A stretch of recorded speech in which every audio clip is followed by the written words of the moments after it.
fun. I know Jim likes it when people come closer together. So, Jim. Yeah. Come on up front, you guys. Not yet. Everyone, come on in. Bring the students in too. Here's Alan. Bring them on in. I have a bunch of students who are outside who are going to join us. So, Alan, bring them right up front.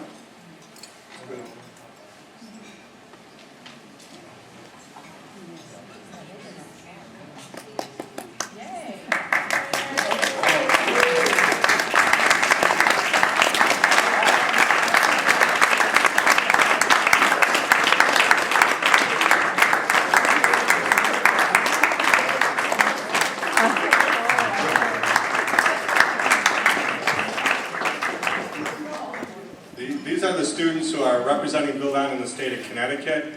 And as we start the program, I thought it would be nice to have the students up in front of all of you because today is a very special day in the history of BuildOn. Not only are we celebrating the launch of Walk in Their Shoes, but it is officially BuildOn Day in the state of Connecticut.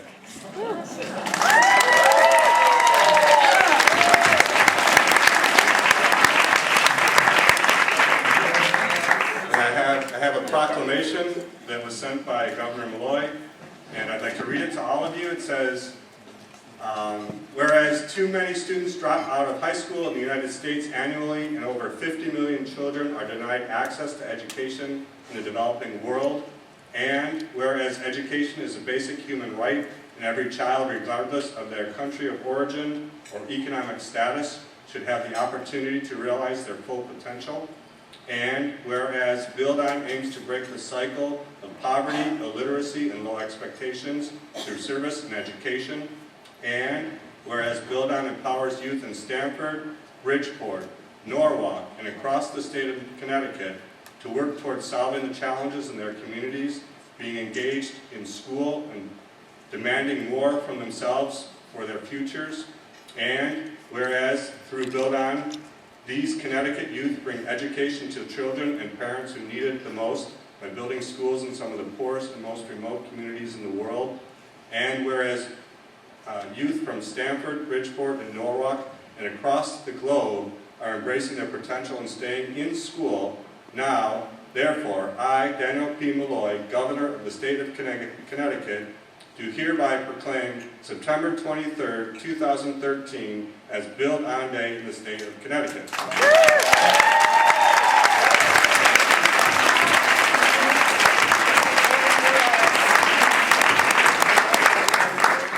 So, you all can please take a seat because it is your day. Up front, right over there and right here. Just divide up, go ahead, have a seat.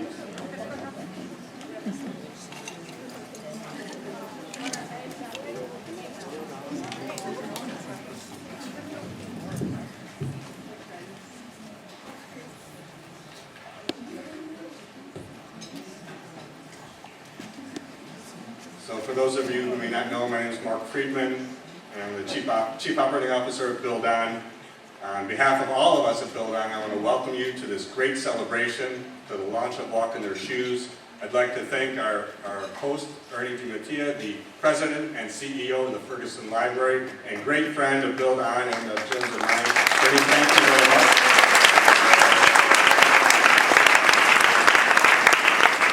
I'd also like to thank the BuildOn staff who have worked so hard not only in preparing for tonight, but for this incredible opportunity. All of our staff members, if you could stand if you're seated, and those who are in the back, thank you all very much.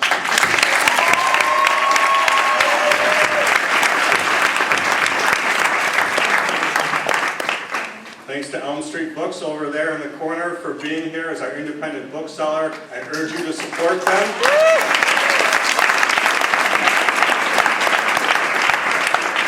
Jim will be available for signing of the book right over there after we're done. So please stick around for that and some good food. And now I'd like to invite up Ernie to say a few words. Ready?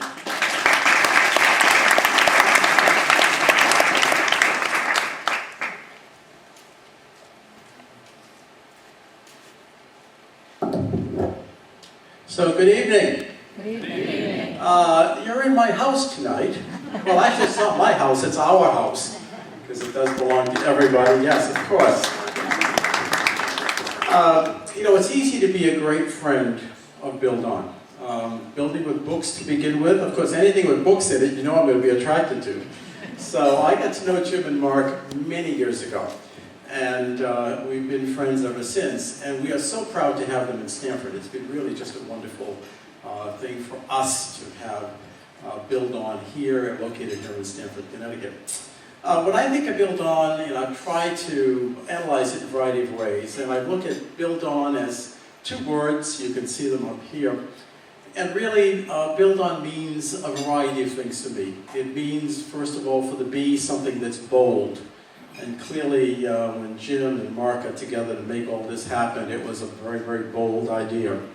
U means united or unified. So many people have come together to make all of this work. I, probably the most important word is inspirational, because that's really what this is all about. L is for leadership. D is for dedication. O is for outstanding. And of course, N has got to be needed or necessary, because what all of you guys have done is so needed throughout the world in so many different ways. But then when I think about Jim, other words come to mind. Energetic is one of they're good words, it's okay, Jim, don't worry about it. Energetic is one of those words I think about. Enthusiastic is another one. Compassionate is another one. Emotional is another one. And probably the most important word that I can come up with, Jim, for you is passionate. Because that's what has made this work so well. And what I have admired over the years that I have known both of them and known all about BuildOn is the fact that it is with passion that Jim does all the work that he does. So from all of us at the Ferguson Library, Jim, we loved your book. I wrote to Jim back in the spring, and I said you're going to have a lunch here at the library, thinking maybe it might happen. Well, it did. So here it is tonight, Jim. Thank you so very much for making it happen. Thank you.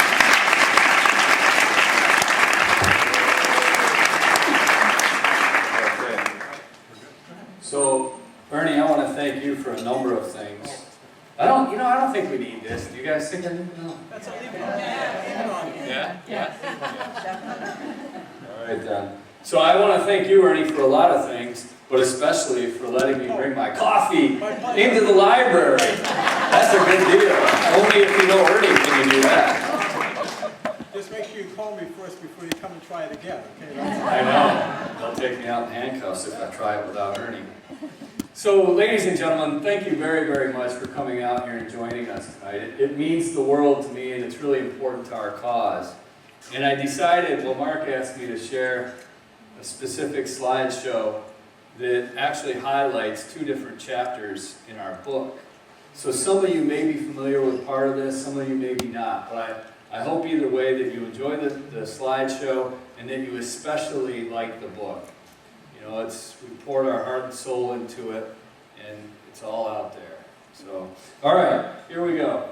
So ignition, the first time that I heard the word ignition used in a really profound, meaningful way was in a very remote village in Malawi, Africa. And, when I heard this guy say ignition, these guys are from Malawi. I can't keep digressing or Mark's going to yank me, so I will stop digressing now. But the first time I heard this word in Malawi and the way this guy said it, it changed the way I thought about the word, and it changed, to an extent, the way I thought about my life. And I'm going to talk about that. But first, I want to introduce you to this kid. His name is Jimmy Arzu. And I took this picture on top of his 22-story Section 8 housing project in the South Bronx. And Jimmy lives on the 21st floor of the 22-story tower. This is the view from Jimmy's rooftop. This is you're looking at the economically poorest congressional district in the United States. 22 miles maybe from here at the most. 55,000 people living in the towers in a 6-block space below the U.S. poverty line. It's an impoverished place, but it's also kind of a dangerous place. Now, Jimmy has navigated the challenges in his neighborhood primarily through his passion for basketball. Jimmy loves to hoop. The good news is that there's a court right next to his building. The bad news is it's gang turf. And Jimmy had been under a lot of pressure from a very young age to affiliate. And these are not the two guys. He finally succumbed at the age of 14 and joined the gang. These aren't the two guys that were running the crew when Jimmy joined. One of those guys is in jail for murder, and the other guy was shot. So these are the guys running the crew right now. Very dangerous gang. The rival gang across the street are the Bloods. Then when Jimmy turned 15, his mother passed away. So this kid is living in the South Bronx. He's in a gang, and now he's an orphan. And the South Bronx is ground zero for what is a massive dropout crisis in the United States. More than ever, kids are dropping out of school, record numbers. It's tragic. This is driving unemployment. This is driving gang involvement. This is driving, in a lot of cases, incarceration. This is driving things that are even worse. It is a serious problem, so much so that every 26 seconds, somewhere in the United States, a high school student drops out of school. Those are the numbers. We just lost one. Every 26 seconds. So what about Jimmy? This kid's at a crossroads in his life. Is he going to drop out of school and stay in the gang? Is he going to become a statistic? Is he going to drop out of the gang and stay in school? I don't know. The one thing I can tell you for sure is we are not trying to rescue Jimmy Arzu. We're not trying to rescue anybody. We want to empower Jimmy and empower this generation to break the cycle of poverty, illiteracy, and low expectations through service and education. In fact, we believe that it is this generation, these youth sitting in this room, that will break that cycle. You guys, I'm going to take this off. I keep hearing myself echo, and I think I'm loud enough anyway, right? We believe strongly that it is Jimmy, in this generation, these youth that are in this room, that are going to break this cycle. And we believe it because we see it happening every day. This is how our program works in a fundamental way. It revolves around these three things. We have an educational curriculum, a service learning curriculum. It's not sort of, it's a little bit unusual. The kids go out into their community, they map out the issues, they look at the challenges, they look at the deficits, and then they decide how they're going to take action. They decide what they're going to do. Okay? They also learn about issues in developing countries surrounding extreme poverty and illiteracy. And they take action by building schools. Locally, they do service, working with elders, working in the community, direct service, connecting with people and changing people's lives. And we have made a huge difference. The kids have made a huge difference. It has become a movement around the country, from Philadelphia to Detroit to Chicago to Oakland and San Francisco to New York to Connecticut, 3 cities in Connecticut, including Stanford, where students are united behind service. Going into care facilities, where some of these elders haven't had a visitor in weeks or months or even a year. These students are stepping up, working with little kids, helping them with homework, becoming mentors, helping them, playing and doing arts and crafts with them, letting them know somebody's got their back. Going into homeless shelters and soup kitchens, getting involved in food security. This girl is serving meals in Detroit to homeless veterans. It is powerful, important stuff. And it is enormous. Our students have contributed over 1.1 million hours of service. This is massive. This is a testament to them. So let's give these guys in the room a hand right now.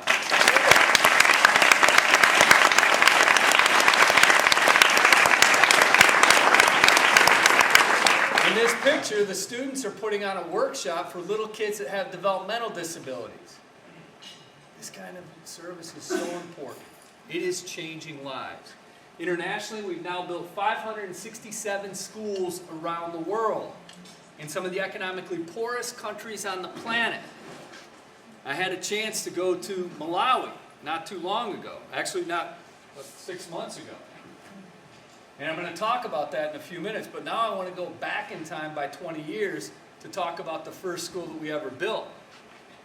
And this school was in a place called Miss O'Malley Village, 20 years ago. This is a school they had in Miss O'Malley Village when my brother Dave and I arrived there. Our idea was we were going to immerse ourselves in the community. We're going to live in that village with host families. We're going to be there until the school is built. And we're going to learn a lot of things we didn't know how to do, like build a school. We had no idea how to do that. And many other things. And we told the community members that, there are 150 kids attending, about 12 girls. We said, if you'll send your daughters to school in equal numbers with your sons, if you'll contribute the unskilled labor to build the school, we can do this. They all agreed. So we got busy digging the foundation. And that went really well. And this guy was on the work site every single day. His name is Stephen. He became my best friend in the village. This guy had my back. He became my mentor in so many different ways. And the walls started to rise. And you can see this picture of my brother on the left there. Everything's going well until he collapses from malaria and almost dies. And then 8 days later, I had 104-degree fever. I collapsed, lost consciousness, went into convulsions. And by the grace of God, Dave was able to drag me into one of 2 hospitals that they had in the entire country. When I came out of it a few days later, the doctor said to me, 2 more hours away from this hospital and you would have been dead. I was pretty shaken up, to say the least. But I was back on my feet in a couple of days. Dave had a different strain of malaria, so he came back to the States to recover. I decided to go back to the village. And I'm walking the last 5 or 6 miles back into the community. I look around and I see these villagers and I realize that when they contract malaria, they do not have a near-death experience. They die. Why did I survive and they don't? Extreme poverty. They can't afford the $20 that it costs to go to the hospital. They can't afford $1 for a mosquito net. They can't afford any kind of medications. And that was overwhelming. I almost started walking the other direction, away from the village. I was freaked out. But then I thought, man, if we could get this school built, then maybe they could break that cycle of extreme poverty through education. And that kind of kept me going into the village. And I got there, and a few weeks later, something beautiful happened. Stephen's wife had their first child, a little baby girl named Ruthie. And I got to hold her in my arms, and I'm enjoying the moment, just inhaling. I needed something nice to happen. It was kind of a crazy experience. And then Stephen looked me in the eye, and everything changed. He said, we're going to get that school built, right? Man, I had a pit in my stomach. I was terrified. People around me were dying. And I was pretty sure we weren't going to be able to get that school built. But I knew Stephen would never quit. I knew he would not stop. All of this happened 20 years ago. And here I am 20 years later, back in Malawi. Now it's back to the present, with a bunch of students from the Bronx. And we roll into this remote village, different part of the country. And hundreds of people are there to welcome us. This kid jumps out of the bus. Everybody's kind of emotional. This kid is exuberant. He is so fired up. You know who it is? This is Jimmy Arzu. He made some good choices. He quit the gang. He stayed in school. He got involved in BuildOn. And now he's in Africa. Well, not anymore. When I took this picture, he was in Africa. And after all the celebration ended, which was ours, we settled down and we had this big community meeting, which we do everywhere when we build a school. And we outlined the covenant. We explained, again, just like the first school, you got to contribute the labor. It's your school. Daughters have to go to school in equal numbers with the sons, and we need you to sign a covenant. And people are so excited about signing a covenant because to them it's such an important symbol of respect. And to us, too, clearly. But it takes hours to do it because very few people in the village can actually sign their name. All they can do is add their fingerprints or their thumbprints. But we wait. Everybody gets their chance to sign. And then this lady, her name is Felicia. She's proudly thumbprinting the covenant. And And as soon as she's done, she looks up and she puts her hand on her heart. She said, you know, I had 11 children. She said, first, I'm 86 years old, which I thought was awesome. I didn't ask her how old she was. 86 years old. I got 11 children. I had 11 children. Only 4 survived. She said, but I got grandchildren. And she said, now I can die with joy in my heart because my grandkids have a school and a future.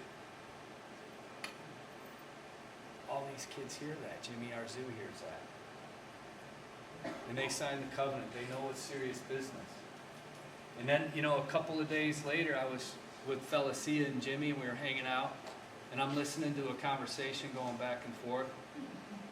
And Felicia explains to Jimmy, you know, my youngest daughter, she died in childbirth. But the baby survived. And Jimmy's like, oh, okay. How long ago was that? And she said, 16 years. Jimmy's like, all right, where's the baby now? She said, sitting right next to you. And so immediately, Jimmy connects with this kid. His name's Alex Bonda. And he looks up into the sky and he says, our mothers are watching us right now.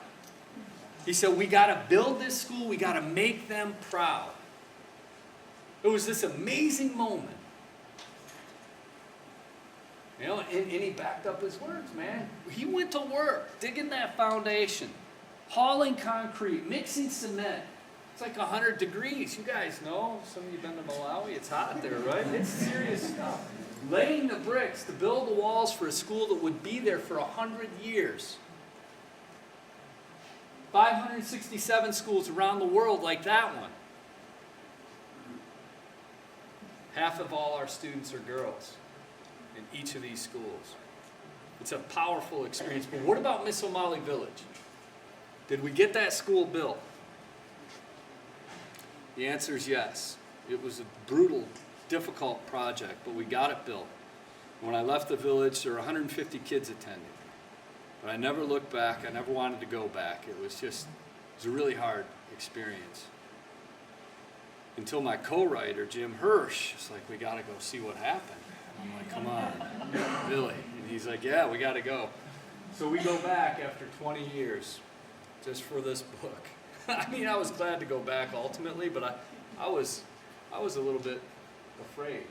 I get back to the village, and I'm initially devastated because our construction supervisor and his entire family died from AIDS. He was a close friend of mine. The chief, he died from AIDS. The Mfumu, he was gone. The infection rates in the 90s when I was there, early 90s, over 35% nationally. I couldn't find, my knees buckled, I couldn't walk, it was really crazy. But the community comes out and they want to celebrate, man, and they lift you up. And they're excited. But I can't find Stephen. My best friend, I don't know where he is. I'm looking and I'm like half an hour goes by and all these people are here, but I don't know where Stephen is. And so I realized that he didn't make it. That he must have passed away too somewhere along the line. But then he emerged from the crowd, smiling and alive. And I will never forget when I saw Stephen again. That guy, he gave me the courage to keep going. He was there in my darkest moments, helping me to confront and overcome my own fears. And here he is 20 years later. God bless Jim Hirsch for making me go back there. And he takes me into the center of the village, and I am completely shocked because I do not know which school we built. Instead of one school and 150 kids, there's 5 schools and 1,000 kids going to school every day. 533 of them are girls. We counted.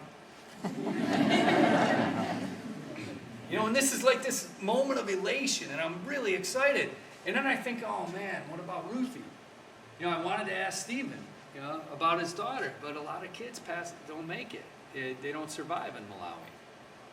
So I tried to be delicate, and I asked, what about Ruthie? Is she with us? And he smiled. And he introduced me to his beautiful 20-year-old daughter.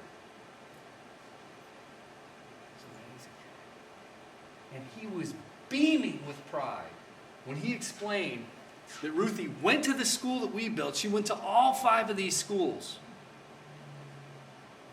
And then his voice lowered, he's almost whispering.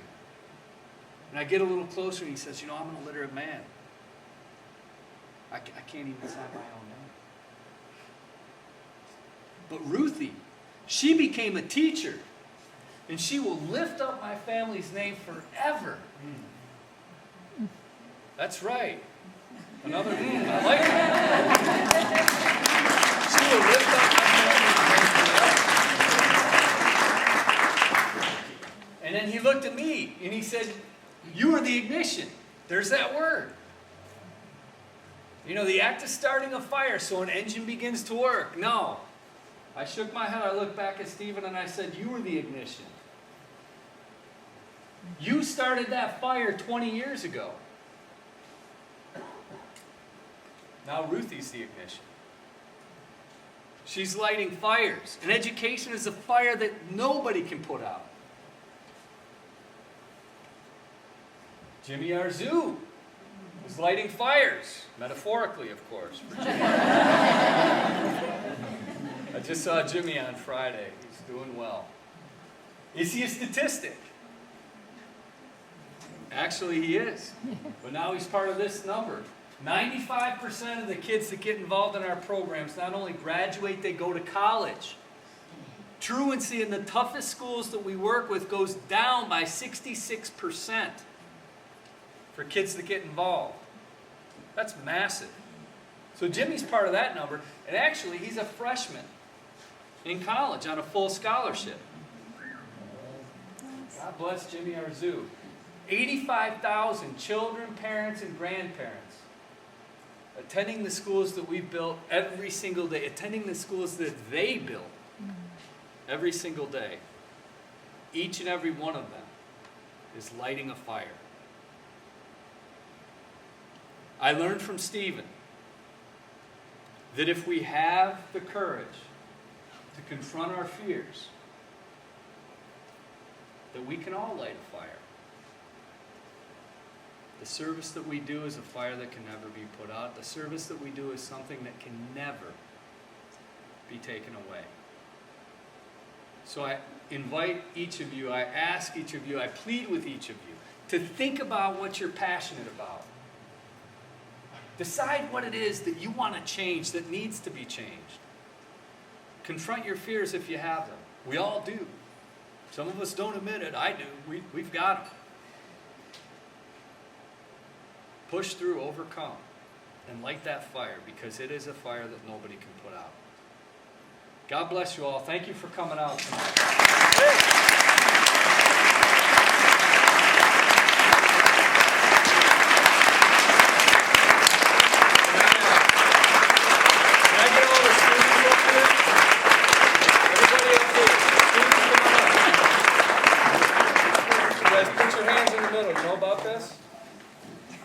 Know how to do this? We gotta show this to our audience here. Everybody put your hands in the middle. All right, so it's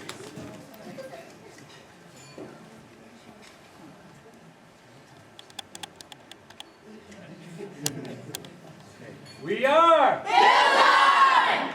I didn't hear you. I know that Ernie in the back did not hear you. Let's try that again. Ready? We are BuildOn!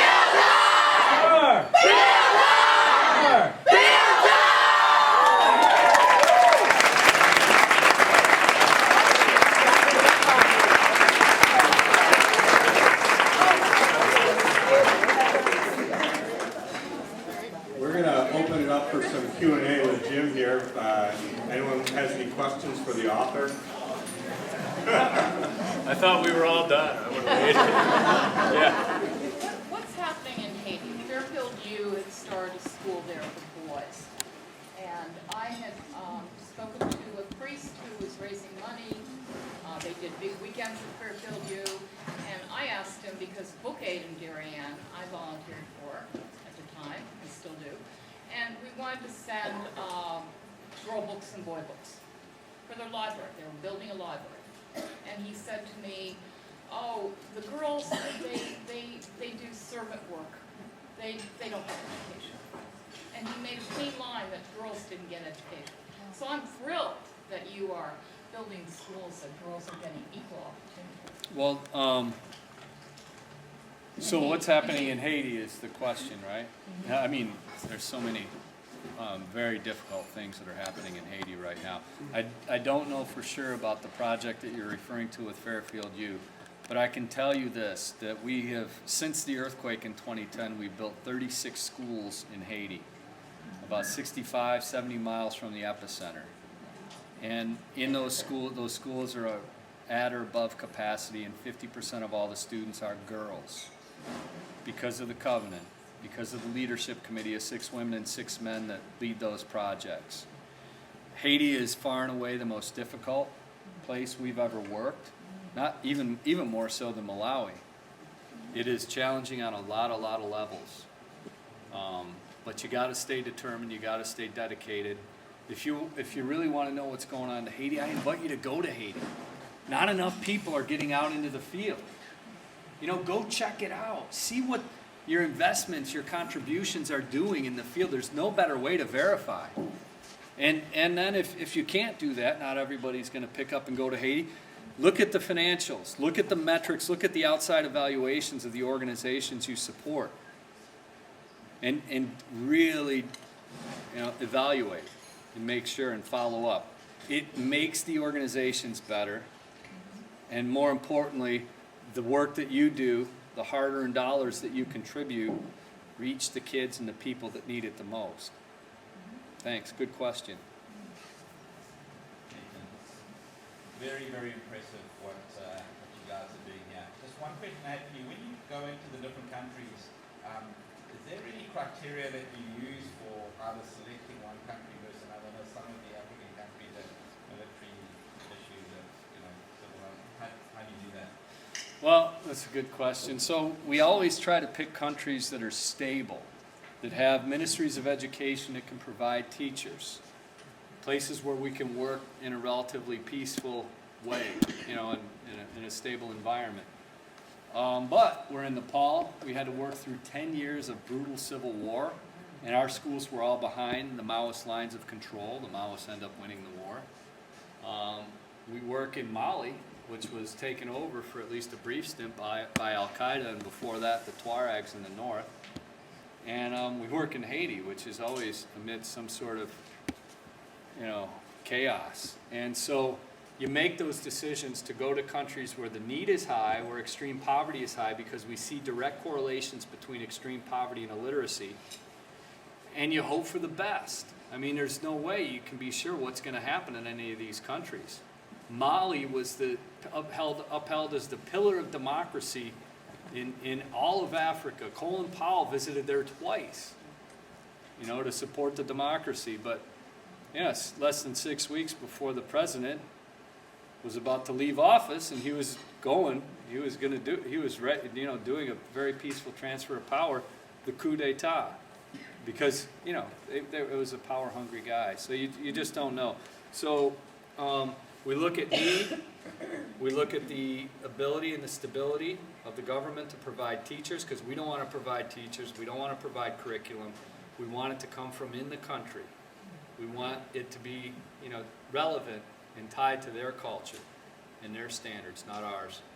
And then we look at the ability on the ground level for community members to rally and mobilize and build schools like you just saw. Great question. We're looking to expand to Burkina Faso. So that could be cool. Other questions? Oh, let's give Ernie a chance, and I'll come right back to you. Jim, you were much younger when this all started for you. I You know. had a vision at that time. Now you're where you are as a best-selling author, I'm sure, which can happen. What advice and what inspiration would you give to the youngsters of you today to follow your dreams? Well, let me just say a few things before I answer that question. First, the title "Walk in Their Shoes." Initially the idea was solidarity, and David, we wanted to walk in their shoes, and that's why we set ourselves up in Malawi, Africa, the way we did 20 years ago.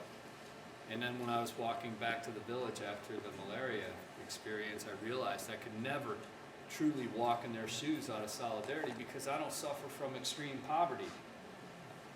But at that point I realized I can try to walk in their shoes out of admiration and out of respect. So I'm trying to walk in your shoes. These students in this room are heroic. They are doing things that are important. They are leading change. And like I said, this is the generation that's going to break that cycle. So I want to walk in their shoes. And then in terms of the subtitle, can one person change the world? You know, we hope that that would generate a lot of conversation, that, you know, some folks would think it's arrogant even to ask that question, and others might think, hey man, no, I'm optimistic, we can change the world. You know, but to create a conversation, clearly the subtitle is not about the person on the cover, it's about the reader. Hopefully you're asking yourself that question, convincing yourself that the answer is yes. But I got to tell you, the best answer I heard came from one of our students. Her name is Marlena. And she in the 8th grade, she had missed 44 days of school, all F's, big trouble academically. Somehow she got promoted into the 9th grade. And in our program, she had contributed over 100 hours of service the first year. I met her in Haiti, building a school. And I asked her, I'm like, Marlena, so can one person change the world? She had the best thing. She said, yes, one person can change the world, but not by yourself. It's a paradox, but it's profound, it's true. So Ernie, I got no advice for these kids, is bottom line. I want their advice. How can we better walk in your shoes would be my question. You guys, anybody want to get up and answer that for me? On the spot, but they got good answers, yeah. By bonding together. By bonding together, thank you. By working together, by being in solidarity. But you know, just never give up. Stay involved, man. You guys are lighting fires that nobody can put out. There's going to be discouraging, tough moments. Just keep going. Just don't stop. Yep. Somebody here? You? Yeah. I'm interested in a little bit about the training of the students, like how, you know, they're training before they go to Africa, Haiti, whatever. So students that go, who here has gone over to build a school? You guys, somebody come and help me with one of these answers. Come on up. Tell us what you did to prepare to go to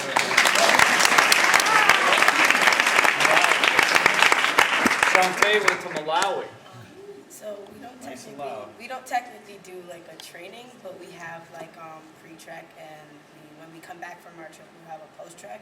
So technically what we do in pre-trek is that we'll look over our trek guide that we get during the first pre-trek, and we'll go over some How many things. pre-treks do you have? There are 3 pre-treks. So 3 workshops. 3 workshops. Including an before overnight, we go. right?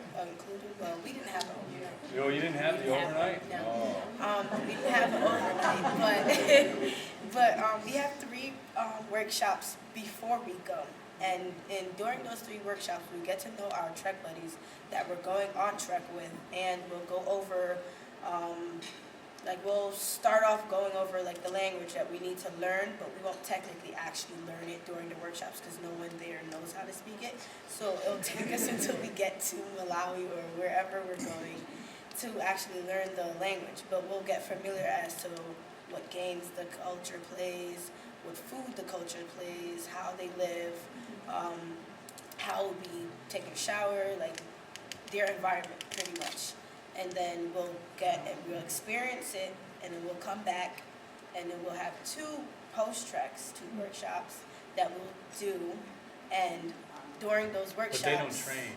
We don't train. So during those workshops, we go over our experience, and mostly we'll just talk about what we learned as personal opinions, how it changes, and how we're going to come back to the U.S. and impact it to the other students in our community. Yeah. So what I would add only to what Shante said is that they got to apply, they got to write an essay, and then they got to be interviewed before they're selected to go. So it's serious business. And the interesting thing is, for every slot that we have, we only get 2 or 3 people that, like Shante, that are brave enough to apply and go through the process. Because it's not every kid that wants to go live in a mud hut, right? And work in that 100-degree heat. So thank you, Shante, for doing what you do.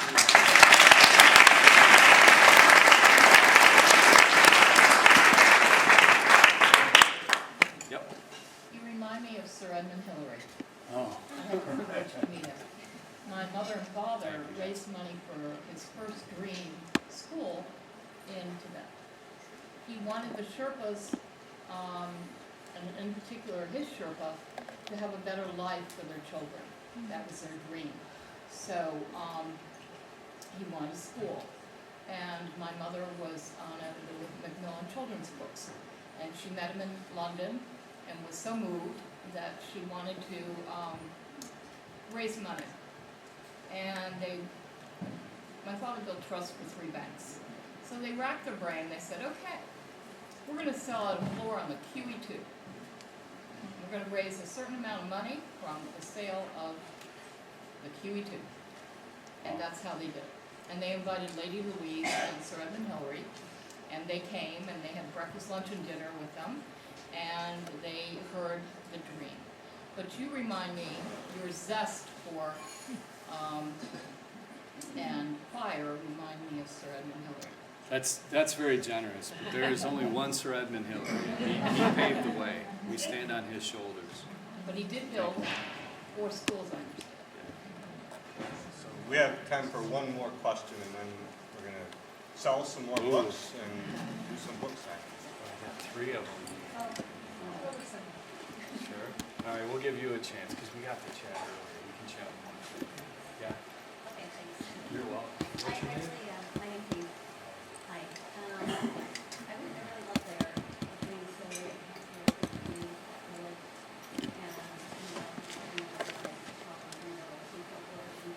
I guess one of the big questions I had going through my mind now is, for that situation and many that followed, how did you work with all the local leadership and getting permissions and getting everybody on board with all the local governments and all the bribery that they brought on and paybacks and permissions and all of that to make all this happen?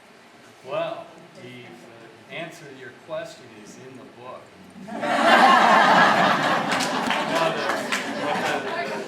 shorter version is we were susceptible to all of it, everything you mentioned. You know, and there were big challenges which I do outline in the book.